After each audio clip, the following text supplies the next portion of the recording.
अभ्यासक्रमावर चर्चा करण्यापूर्वी आपण सगळ्यांनी एक मूलभूत प्रश्न विचारला पाहिजे की आपण विद्यार्थ्यांना मराठी शिकवत आहोत की मराठीच्या माध्यमातून भाषिक आणि वाङ्मयीन संवेदनाची रुजवणूक करणारा विद्यार्थी घडवीत आहोत.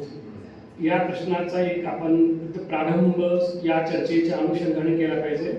जर आपलं उद्दिष्ट फक्त विद्यार्थ्यांना मराठी भाषा, साहित्य प्रकार, लेखक, ग्रंथ शिकवणं असेल तर त्याला आपण विषय शिकवणं असं म्हणू. पण जर मराठीच्या माध्यमातून आपण विद्यार्थ्यांची भाषिक क्षमता, चिकित्सक विचार, सर्जनशीलता, संवेदनशीलता, सांस्कृतिक जाणीव, रोजगार क्षमता, संशोधन वृत्ती आणि लोकशाही मूल्य विकसित करत असू तर आपण विद्यार्थी घडवत असू. म्हणूनच अभ्यासक्रम म्हणजे काय शिकवायचं एवढं नाही, तर काय शिकवायचं याच्याबरोबरच का शिकवायचं, कोणाला शिकवायचं, कसं शिकवायचं, शिकवल्यानंतर विद्यार्थ्यांमध्ये काय अपेक्षित बदल आहे आणि त्या अपेक्षित बदलाचं मूल्यमापन कसं करायचं, या सगळ्याला मिळून अभ्यासक्रम असं म्हणतात. अभ्यासक्रमाची संरचना करण्याचा पहिला जो भाग येतो तो म्हणजे उद्दिष्टांची स्पष्टता असली पाहिजे. एक अत्यंत महत्त्वाची बाब आपण लक्षात घेतली पाहिजे अभ्यासक्रम तयार करताना किंवा अभ्यासक्रमावर विचार करताना. आपण केवळ अभ्यासक्रमाचा आराखडा तयार करत नसतो, तर येत्या 5-10 वर्षात एक मराठीचा विद्यार्थी कसा असेल म्हणून आपण त्याचा एक प्रकारे भवितव्याचा आराखडा तयार करत असतो. महाराष्ट्राच्या वाङ्मयीन आणि सांस्कृतिक इतिहासाचा वारसा आजच्या पिढीकडे आपण कसा सुपूर्द करायचा आणि त्याच्यातून येणारा विद्यार्थी आणि येणारी पिढी कशी घडेल याचा एक अत्यंत महत्त्वाचा निर्णय आपण अभ्यासक्रम तयार करण्याच्या प्रक्रियेतून घेत असतो. आणि म्हणून अतिशय महत्त्वाची पहिली बाब असते ती म्हणजे उद्दिष्टांची स्पष्टता. कुठलाही अभ्यासक्रम तयार करत असताना सर्वप्रथम त्याची उद्दिष्ट निश्चित केली पाहिजे.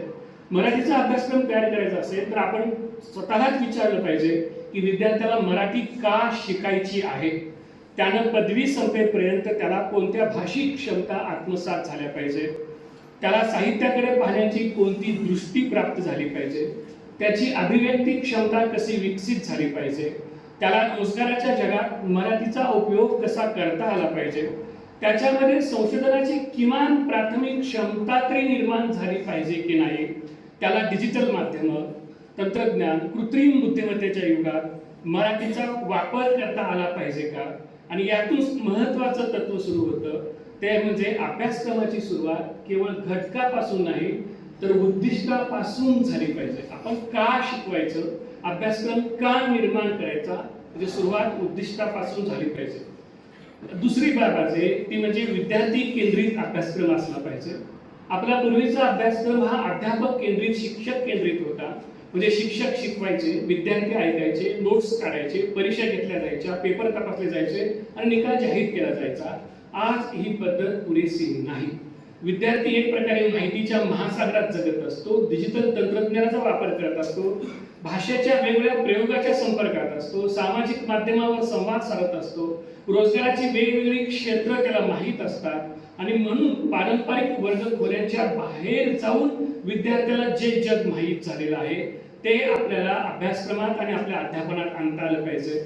म्हणून अभ्यासक्रम विद्यार्थी केंद्रित, अनुभवावर आधारित, कौशल्याधिष्ठित आणि कृती प्रधान, प्रात्यक्षिक युक्त असला पाहिजे.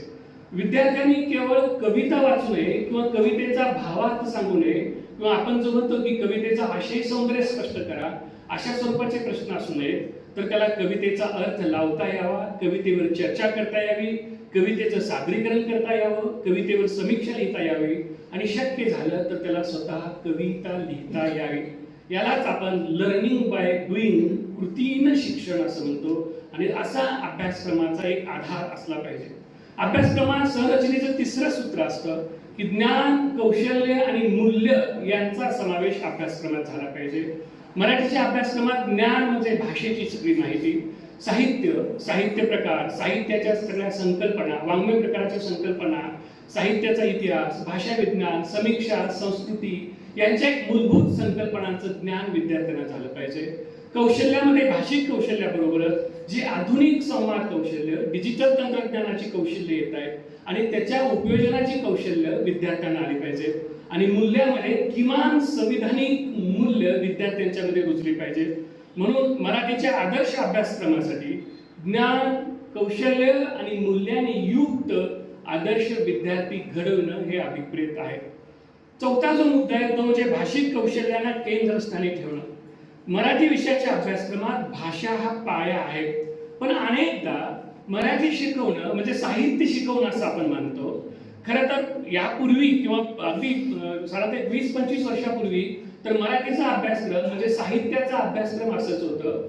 आणि एक विशेषतः शालेय अभ्यासक्रमामध्ये व्याकरण हा भाग भाषेचा असं मानलं जात होतं. तर असं न मानता मराठीचा अभ्यासक्रम म्हणजे भाषा शिक्षण अधिक साहित्य असा असायला पाहिजे. त्याच्यातलं वेटेज किती असावं हा सुद्धा एक अभ्यासाचा विषय आहे. मला असं वाटतं की भाषा शिक्षणाला किमान 50% वेटेज आणि साहित्य अभ्यासाला 50% वेटेज असलं पाहिजे. भाषा संचालनालयाच्या वतीनं राज्य सरकारच्या भाषा सल्लागार समितीनं एक राज्य सरकारला शिफारस केली होती की त्याचे डॉक्टर कोतापल्ले अध्यक्ष होते आणि त्यांनी प्रत्येक विद्यापीठामध्ये भाषा अभ्यास आणि भाषा विज्ञान हा स्वतंत्र विभाग असावा अशी शिफारस केलेली होती. म्हणजे भाषा शिक्षण आणि भाषेची मूलभूत कौशल्य आणि भाषेच्या उपयोजनाची कौशल्य ही विद्यार्थ्यांच्या रुजवण्यासाठी अभ्यासक्रमामध्ये महत्वाची तरतूद केली पाहिजे. भाषिक कौशल्याची मूलभूत 4 आहेत ती तर असलीच पाहिजे, पण अलीकडल्या काळातली डिजिटल संवाद आणि दृक श्राव्य अभिव्यक्ती ही अत्यंत महत्वाची कौशल्य आहेत आणि ती विद्यार्थ्यांना आली पाहिजे. साहित्य शिकवणं म्हणजे केवळ पाठांचा आशय शिकवणं नाही, तर त्या पाठात लेखक जो अनुभव देतो तो अनुभव आपण विद्यार्थ्यांच्या मध्ये निर्माण करतो का, एक प्रकारे त्या अनुभवाला केंद्रस्थानी आणणं हे अपेक्षित आहे. यापूर्वी आपण जेव्हा साहित्य शिकवायचो तेव्हा लेखकाची माहिती, साहित्य कृतीचा आशय, वाङ्मयीन वैशिष्ट्य, प्रश्नोत्तर आणि परीक्षा असा क्रम असायचा. ह्या पद्धतीपेक्षा आपण विद्यार्थ्यांना प्रश्न विचारला पाहिजे की ही साहित्य कृती तुला काय सांगते, या साहित्य कृतीच्या विषयी तू तुझी मतं काय व्यक्त करतोस, किंवा एखादी कथा शिकवत असेल तर त्या कथेच्या आशयाची समकालीनता काय आहे, किंवा त्या पात्रांचा निर्णय योग्य की अयोग्य आहेत, किंवा एखाद्या कथेचं स्त्रीवादी दृष्टीनं पुनर्वाचन करणं किंवा सामाजिक न्यायाच्या दृष्टीनं पुनर्वाचन करणं, किंवा आजच्या डिजिटल युगामध्ये जर ही कथा घडली असती तर ती कशी व्यक्त झाली असती, अशा वेगवेगळ्या पद्धतीनं त्या कथेचं पुनर्वाचन करायला लावणं, कथेच्या विषयी प्रश्न निर्माण करायला लावलं, विद्यार्थ्याला विचार प्रवृत्त करायला लावणं, या पद्धतीनं साहित्य शिकवताना अनुभव केंद्रस्थानी आणणं आणि विद्यार्थ्याला विचार प्रवृत्त करायला लावणारं एक अभ्यासक्रम संरचनेचं मूलतत्व असलं पाहिजे. पुढचा भाग आहे ते म्हणजे अभ्यासक्रम समकालीन असला पाहिजे. अभ्यासक्रमामध्ये परंपरा महत्वाची आहे, पण परंपरेचा वर्तमानाशी संवाद कसा निर्माण करता येतो हे खूप महत्वाचं आहे. म्हणून आजच्या अभ्यासक्रमामध्ये समकालीन जे विषय आहेत ते आपल्याला समाविष्ट करता आले पाहिजेत. मराठीचा अभ्यासक्रम हा केवळ भूतकाळाचा विषय नसून वर्तमान आणि भविष्य काळाचा विषय आहे हे विद्यार्थ्यांना कृतीतून दिसलं पाहिजे. पुढचा भाग आहे तो म्हणजे स्थानिकतेकडून वैश्विकतेकडे, ज्याला आपण लोकल टू ग्लोबल म्हणतो, ही मराठी अभ्यासक्रमाची भूमिका असली पाहिजे. विद्यार्थ्याला आपल्या परिसरातील भाषा, बोली, लोक परंपरा, लोकसाहित्य किंवा सांस्कृतिक अनुभव हे सगळं समजलंच पाहिजे, पण त्याचबरोबर स्थानिकतेकडून भारतीय पातळीवर काय सुरू आहे, भारताच्या अन्य भाषांमध्ये काय सुरू आहे, ज्याला आपण आंतरभारतीय अभ्यास म्हणतो, आणि त्यानंतर जागतिक भाषांमध्ये काय सुरू आहे, विशेषतः इंग्रजी किंवा युरोपमधल्या भाषा, तिथं येणारे नवनवे विचार प्रवाह, समीक्षेचे प्रवाह, भाषा विज्ञानाचे प्रवाह, हे सगळे विद्यार्थ्यांना कळले पाहिजे. डॉक्टर यशवंत मनोहर यांनी या संदर्भात एक असं म्हटलेलं होतं की इंग्रजीमध्ये जगातल्या कुठल्याही भाषेमध्ये जर काही नवं लिहिलं गेलं तर त्याचा तत्काळ इंग्रजीमध्ये अनुवाद होतो, आणि म्हणून इंग्रजी मराठी असा एखादा संयुक्त पेपरच केला पाहिजे की जी बुद्धिमान मुलं आहेत, हुशार मुलं आहेत, ही तत्काळ जगातल्या वेगवेगळ्या भाषातल्या ज्ञान व्यवहारामध्ये, भाषिक व्यवहारामध्ये जे काही घडते त्यांच्याशी अवगत होतील आणि त्याच्यातून एक अभ्यासू बुद्धिमान असा विद्यार्थ्यांचा एक वर्ग तयार होईल की जो पुढे जाऊन मराठी भाषा, साहित्य, संस्कृतीला समृद्ध करेल, असा एक विचार डॉक्टर मनोहर यांनी मांडलेला होता. तर अशा पद्धतीनं एक वैश्विकतेकडे जाणारी, स्थानिकतेपासून वैश्विकतेकडे जाणारी दृष्टी अभ्यासक्रमामध्ये असली पाहिजे. पुढचा मुद्दा आहे तो म्हणजे बहुविषयकता, ज्याला आपण एक इंटर डिसिप्लिनरी अप्रोच म्हणतो, की जो राष्ट्रीय शैक्षणिक धोरणाचा एक महत्वाचा भाग आहे. म्हणजे मराठीचा अभ्यासक्रम हा एकदा मराठीचा नसतो, मराठीचा इतिहासाशी, राज्यशास्त्राची, समाजशास्त्राची, अर्थशास्त्राची, मानसशास्त्राशी, संस्कृतीशी, पत्रकारितेशी, व्यवस्थापनाशी, विज्ञानाशी अशा बहुतेक सगळ्या विद्याशाखांशी संबंध येतो. आणि म्हणून मराठीच्या अभ्यासक्रमामध्ये आंतरविद्याशाखीय दृष्टिकोन समाविष्ट केला तर विद्यार्थ्यांचं एक आकलन आणि त्याची बौद्धिक समज मोठी वृद्धिंगत होईल आणि वेगवेगळ्या ज्ञानशाखाचा एक स्पर्श आणि परिचय त्याला होऊ शकेल. विशेषतः राष्ट्रीय शैक्षणिक धोरणामध्ये या सगळ्याचा अभ्यासक्रम समाविष्ट करण्याचा आग्रह धरलेला आहे. समजा मराठी साहित्य आणि समाज जेव्हा आपण शिकवतो किंवा साहित्याचा समाजशास्त्रीय अभ्यास शिकवतो तेव्हा त्याच्यामध्ये समाजशास्त्र आणि मराठी याचा एक संबंध जोडलेला असतो. किंवा मराठी साहित्य आणि संवैधानिक मूल्य असं आपण जेव्हा म्हणतो तेव्हा राज्यशास्त्राच्या अभ्यासाकडे आपण वळतो. मराठी आणि कृत्रिम बुद्धिमत्ता असं आपण जे म्हणतो तेव्हा मराठी भाषा आणि तंत्रज्ञानाशी एक प्रकारे आपण जोडून घ्यायचा प्रयत्न करत असतो. पुढचा जो भाग येतो अभ्यासक्रम संरचनेच्या मूळ तत्वाचा तो म्हणजे रोजगार क्षमता, रोजगाराभिमुखता. हे मराठी भाषेच्या अभ्यासक्रमापुढलं, मराठी विद्यार्थ्यांपुढलं, समाजापुढलं, धोरणकर्त्यांपुढलं सर्वात मोठं आव्हान आहे. आजचा विद्यार्थी आणि पालक सगळेजण मिळून आपल्याला एकच प्रश्न विचारतात की सर मला मराठी शिकून नोकरीची कोणती संधी उपलब्ध होईल, आणि याचं ठोस खरंखुरं कुठलंही उत्तर आपल्याकडे नसतं. केवळ आपण भावनिकतेनं विद्यार्थ्यांना बोलण्यापेक्षा एक प्रकारे बौद्धिक, व्यावहारिक आणि रोजगाराभिमुख उत्तर त्याला देऊ शकू का आणि त्या दृष्टीने आपला अभ्यासक्रम आपण तयार करू शकू का, हा आपल्यापुढे कळीचा प्रश्न आहे. आणि म्हणून आपल्या अभ्यासक्रमाने उत्तर दिलं पाहिजे की मराठीचा अभ्यासक्रम केवळ डिग्री ओरिएंटेड न राहता करिअर ओरिएंटेड असला पाहिजे. आणि त्यासाठी म्हणून कौशल्य आधारित अभ्यासक्रम असला पाहिजे. हे कौशल्य आधारित अभ्यासक्रम असणं हे त्याचे पुढचं महत्वाचं सूत्र आहे.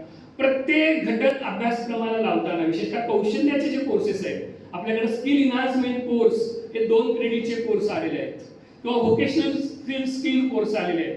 या सगळ्या कोर्सचा प्रत्येक घटक निवडताना अभ्यासक्रमकर्त्यांनी आणि शिकवताना शिक्षकाने एक प्रश्न पहिल्या प्रथम विचारला पाहिजे की या घटकातून विद्यार्थ्याला नेमकं कोणतं कौशल्य मिळणार आहे आणि ते कौशल्याचा त्याला प्रत्यक्षात व्यवहारात उपयोग करता येईल का, हा प्रश्न आपण विचारला पाहिजे.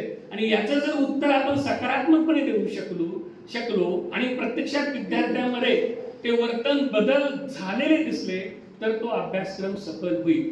म्हणून तुम्ही अभ्यासक्रमातली एक झालेली महत्वाची बदल तुमच्या लक्षात आला असेल की पूर्वी अभ्यासक्रमामध्ये फक्त उद्दिष्टे दिली जात होती, आता लर्निंग आउटकम्स सध्या अभ्यासक्रमामध्ये दिलेली आहेत. म्हणजे अभ्यासक्रमाचे शिकल्यानंतर हा अभ्यासक्रम शिकवल्यानंतर विद्यार्थ्यांमध्ये कोणती अध्ययन निष्पत्ती होईल, कोर्स लर्निंग आउटकम्स काय असतील हे आपल्याला सुस्पष्टपणे अभ्यासक्रमामध्ये नमूद केलेलं आहे. म्हणजे समजा आपण पूर्वी असं म्हणू शकू की विद्यार्थ्याला कवितेचा आशय कळला किंवा विद्यार्थ्याला या कवितेचा आशय सांगणे किंवा मराठी विद्यार्थ्याला कवितेचा परिचय करून देणे हे आपलं पूर्वी उद्दिष्ट असायचं. आता कोर्स लर्निंग आउटकमची भाषा अशी आहे की हा अभ्यासक्रमाचं अध्ययन केल्यानंतर विद्यार्थ्याला कवितेचे चिकित्सक मूल्यमापन करता येईल किंवा विद्यार्थ्याला प्रभावी भाषण करता येईल, विद्यार्थ्याला लेखन कौशल्य अवगत होईल, डिजिटल माध्यमासाठी तो आशय लेखन करू शकेल, संशोधनाची प्राथमिक प्रक्रिया तो पूर्ण करू शकेल, त्याला भाषांतर करता येईल, या पद्धतीची वाक्यरचना असते कोर्स लर्निंग आउटकमची. म्हणजे आपण शिकवल्यानंतर त्याच्यामध्ये प्रत्यक्षात ही क्षमता, ही गोष्ट त्याला करता येईल हे अपेक्षित आहे. आणि खरंच आपण शिकवल्यानंतर त्याला ते करता येतं का, येईल का, हे आपण तपासून पाहावं. याचं उत्तर सगळ्यांना आपल्याला माहित आहे. दिलेल्या 5 कोर्स लर्निंग आउटकम पैकी किमान 1-2 तरी त्याला करता आली तर तो अभ्यासक्रम यशस्वी होईल. नाहीतर केवळ परीक्षेचे मूल्यमापन इतका पुरता कागदोपत्री तो अभ्यासक्रम राहू शकेल. यालाच outcome based learning education system म्हणतात की जी सध्या आता आलेली आहे. त्यानंतर अभ्यासक्रमामध्ये संशोधन वृत्ती बिंबवण्याचा विद्यार्थ्यांमध्ये प्रयत्न करावा, हा एक भाग, एक मूलतत्व आहे. विद्यापीठी शिक्षणाचं एक महत्वाचं उद्दिष्ट आहे ते म्हणजे विद्यार्थ्यांना प्रश्न विचारायला प्रवृत्त करणं. हे लक्षात घ्या, महाविद्यालय आणि विद्यापीठ ही चिकित्सेची, प्रश्न विचारण्याची, वेगवेगळ्या परंपरा, वेगवेगळ्या विचारधारा किंवा परविचार जर वेगवेगळे विचारधारा असतील तरी त्या सगळ्यांचं अस्तित्व मान्य करण्याची ठिकाणं असतात. जी सहिष्णुता वृद्धिंगत होते ते विद्यापीठी आणि महाविद्यालयीन वातावरणामध्ये. आणि म्हणून विद्यार्थ्याला एक प्रश्न विचारणारा, चिकित्सा करणारा एक सजग विद्यार्थी घडवणं हे या अभ्यासक्रमाचे एक मूलतत्व असलं पाहिजे. एखाद्या लेखकाचं साहित्य का महान मानलं जातं किंवा एखाद्या लेखकाच्या मताशी तुम्ही सहमत आहात का किंवा अमुक साहित्यिकांच्या विषयी तुम्हाला काय वाटतं, असं थेट त्याला चिकित्सा करायला लावणारं, स्वतःचं विचार व्यक्त करायला लावणारं साहित्यिक दृष्टी किंवा अभ्यासक्रमात्मक दृष्टी विद्यार्थ्यांच्या पुढे दिली पाहिजे. त्यासाठी विद्यार्थ्याला संदर्भ ग्रंथ शोधणं, माहिती संकलित करणं किंवा लेखकांच्या मुलाखती घेणं, निरीक्षण करणं, माहितीचं विश्लेषण करणं, निष्कर्ष मांडणं यासारख्या संशोधन प्रक्रियेचा अनुभव विद्यार्थ्याला मिळाला पाहिजे. त्यानंतर एक पुढचा भाग येतोय तो म्हणजे कृत्रिम बुद्धिमत्ता आणि अभ्यासक्रम. मित्रांनो, आपण सगळ्यांनी आता कृत्रिम बुद्धिमत्तेच्या एआयच्या युगात प्रवेश केलेला आहे. प्रश्न असा नाही की एआय मराठीमध्ये येणार आहे का, तर कृत्रिम बुद्धिमत्ता मराठीमध्ये आधीच आलेली आहे. प्रश्न असा आहे की कृत्रिम बुद्धिमत्तेच्या युगात मराठी अभ्यासक्रमाची भूमिका काय असणार. विद्यार्थ्याला एआयचा वापर शिकवण्याबरोबरच एआयची सत्यता कशी तपासावी, एआय जनरेटेड कंटेंटचं चिकित्सक मूल्यमापन कसं करावं, भाषिक अचूकता कशी तपासावी, कॉपीराईट किंवा बौद्धिक प्रामाणिकपणा, नैतिकता या सगळ्याची जाणीव आपण करून देणं आवश्यक आहे. म्हणजे विद्यार्थ्याला एआयचा वापर जबाबदारीनं कसा करावा याविषयी चिकित्सक आपण बनवलं पाहिजे. हा एक यातला महत्वाचा भाग आहे. त्यानंतरचा भाग येतो तो म्हणजे एक अभ्यासक्रमामध्ये सर्व समावेशकता असली पाहिजे. शेवटी अभ्यासक्रम कोणासाठी, विद्यार्थ्यांसाठी. विद्यार्थ्यामध्ये भिन्न भिन्न स्तरातले, वर्गातले, वयोगटाचे, भिन्न आकलन स्तराचे, भिन्न गुणवत्तेचे विद्यार्थी असतात. आपल्यापुढे एक प्रकारे संबंध समाजाचं प्रतिनिधित्व विद्यार्थ्यांच्या रूपाने बसलेलं असतं. म्हणून विद्यार्थ्यांची ही बहुविधता, त्यांची भिन्न आर्थिक स्तर, त्यांचा भिन्न सांस्कृतिक स्तर किंवा त्यांची भिन्न बुद्धिमत्ता हे सगळे लक्षात घेऊन अभ्यासक्रमामध्ये सर्व समावेशकता ठेवण्याची दृष्टी अभ्यासक्रमकर्त्यांना आणि शिकवणाऱ्यांना असली पाहिजे. पुढचा मुद्दा येतो की मूल्य आणि मराठीचा अभ्यासक्रम. अभ्यासक्रम म्हणजे केवळ सौंदर्यशास्त्राचा अभ्यासक्रम नाही, तर त्याच्यातून एक प्रकारे आपण काही मानवी मूल्यांची रुजवणूक करत असतो. आणि अलीकडल्या काळात थेटपणे सांगायचं झालं तर संविधानिक मूल्य ही अभ्यासक्रमातून विद्यार्थ्यांच्या मध्ये झिरपत गेली पाहिजे. म्हणजे स्वातंत्र्य, समता, बंधुता, न्याय, लोकशाही, मानवी प्रतिष्ठा यासारखी मूल्य विद्यार्थ्यांच्या मध्ये गेली पाहिजेत. हे साहित्य केवळ विद्यार्थ्याला सुंदर पाहायला शिकवत नसतं, तर योग्य काय, अयोग्य काय, न्याय काय, अन्याय काय, मानवी अमानवी काय याच्यातला फरक करण्याची एक संवेदनशील दृष्टी साहित्य देत असतं. आणि हे आपल्याला अभ्यासक्रमामध्ये आणता आलं पाहिजे. पुढचा मुद्दा येतो तो म्हणजे मूल्यमापनातला बदल. पूर्वी पारंपरिक पद्धतीमध्ये एक वार्षिक परीक्षा, लेखी परीक्षा असायची आणि त्याच्यावर मूल्यमापन केलं जात होतं. आता अभ्यासक्रमामध्ये बदल होत आहे आणि त्यामुळे मूल्यमापनामध्ये सुद्धा बदल होत आहे. प्रकल्प, सादरीकरण, मौखिक परीक्षा, समूह चर्चा, पुस्तक परीक्षण, भाषण, संशोधन प्रकल्प, क्षेत्रभेद, प्रत्यक्ष कृती या सगळ्या गोष्टी मूल्यमापनाच्या प्रक्रियेमध्ये आलेल्या आहेत. एनईपी मध्ये 740 हा मूल्यमापनाचा पॅटर्न आलेला आहे आणि 40 हे अंतर्गत मूल्यमापनासाठी 40 गुण आहेत. पण हे मूल्यमापन हे प्रत्यक्षात अंतर्गत मूल्यमापन ज्यासाठी ज्या उद्दिष्टानं अभिप्रेत केलेले आहे त्या उद्दिष्टानुसार जर आपण करत गेलो तर ते सफल होऊ शकेल. पण दुर्दैवानं विद्यार्थ्यांच्या पाठीमागे लागून त्या अंतर्गत मूल्यमापनाचे कागद गोळा करायचे आणि दिलेल्या निर्धारित तारखेत गुण भरायचे अशा एका अत्यंत वाईट कर्मकांडात आपल्याला अडकून पडावं लागण्याची परिस्थिती निर्माण झालेली आहे. या सगळ्या काळात शिक्षकाची एक परिस्थिती बदलत चाललेली आहे. अभ्यासक्रम बदलला की शिक्षकाची भूमिका सुद्धा बदलत असते. पूर्वीच्या काळामध्ये शिक्षक हा एक ज्ञानाचा स्रोत होता की जो अध्यापन टीचिंग करत असायचा. आता शिक्षकानं सर्व उत्तर देण्यापेक्षा विद्यार्थ्याला विचार करायला शिकवलं पाहिजे. म्हणजे आजच्या काळात शिक्षकाची भूमिका शिक्षक, मार्गदर्शक, समन्वयक आणि तंत्र साक्षर व्यक्ती अशा स्वरूपाची असली पाहिजे. शिक्षकानं सतत अद्ययावत असलं पाहिजे, सतत वाचन केलं पाहिजे, अद्ययावत असलं पाहिजे. इथं एक सतत मोरे सरांनी आणि इंगोले सरांनी एक गोष्ट अधोरेखित केलेली होती की शिक्षकांनी अभ्यास आणि वाचन केलं पाहिजे. या संदर्भातलं यशवंत मनोहर सरांचं एक विधान उद्धृत मी इथं करू इच्छितो ते फार महत्वाचं आहे. यशवंत मनोहरांनी असं म्हटलेलं आहे, अभ्यास न करणाऱ्या अध्यापकांची गैरसोय होईल आणि अभ्यास केल्याशिवाय शिकवताच येणार नाहीत असे अभ्यासक्रम तयार केले पाहिजे. म्हणजे मागच्या वर्षीची टिपणं पुढच्या वर्षी निरुपयोगी ठरतील अशा प्रमाणे अभ्यासक्रमाची आखणी करायला हवी. सतत शिक्षकाला आपल्या हयातीत स्वतःला सुधारत राहिलं पाहिजे अशी अभ्यासक्रमाची मांडणी करायला पाहिजे. आपल्याकडे शिवाजी विद्यापीठाच्या दूरशिक्षण केंद्राचं स्वयं अध्ययन साहित्य हे अत्यंत महान साहित्य उरलो PDF पुरताच या अवस्थेत आपल्याला घेऊन चाललेलं आहे. तेव्हा अभ्यासक्रमाची कशी मांडणी असावी मनोहर सरांचं वक्तव्य आपल्याला एक वेगळ्या दृष्टीने या सगळ्याकडे पाहायला शिकवतं. पुढचा भाग येतो तो म्हणजे अभ्यासक्रमाच्या या सगळ्या मांडणीतून आपल्याला एक विद्यार्थी नेमका कोणत्या पद्धतीचा घडवायचा तो अंतिम मुद्दा मी सांगतो. या सगळ्या अभ्यासक्रमातून बाहेर पडणारा विद्यार्थी कसा असेल, तो केवळ पाठांतर करणारा असावा की प्रश्न विचारणारा असावा, तो केवळ परीक्षेत उत्तर लिहिणारा असावा की समाजातल्या प्रश्नांची उत्तरं शोधणारा असावा, तो केवळ मराठी साहित्याची माहिती असणारा असावा की संवेदनशील साहित्य निर्मिती बरोबर भाषिक कौशल्यांचं उपयोजन करणारा असावा, तो केवळ नोकरी मागणारा असावा की स्वतःच्या भाषिक कौशल्यातून रोजगार निर्माण करण्याची क्षमता असणारा असावा, आणि सर्वात महत्त्वाचं म्हणजे तो एक चांगला विद्यार्थी असावा की एक चांगला माणूस, एक जबाबदार नागरिक असावा. आणि माझ्या मते अभ्यासक्रमाचं हेच एक अंतिम उद्दिष्ट असलं पाहिजे. शेवटी मी असं म्हणू इच्छितो की अभ्यासक्रम हा केवळ एक कागदावर लिहिलेला आराखडा नसतो, तर तो आपण घडवत असलेल्या पिढीचा आराखडा असतो. अभ्यासक्रम तयार करणारी माणसं अभ्यास मंडळाची त्याचं एक प्रारूप आपल्याकडे ठेवत असतात. तुम्ही वर्गात शिकवणारे शिक्षक तुमच्या वाणीतून, तुमच्या व्यासंगातून, तुमच्या सगळ्या मांडणीतून तो अभ्यासक्रम वर्गात विद्यार्थ्यांच्या पुढे साक्षात जिवंत करत असतात. म्हणून अभ्यासक्रमाचे सहनिर्माता आणि अभ्यासक्रमाच्या सगळ्या जिवंतपणाचे खरेखुरे शिल्पकार तुम्ही आहात.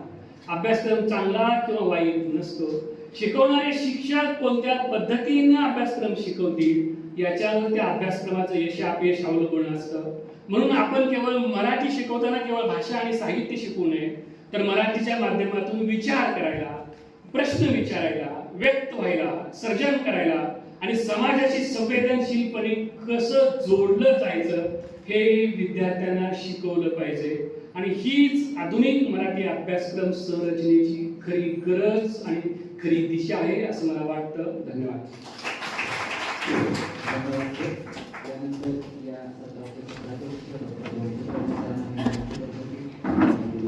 नमस्कार सर्वांना.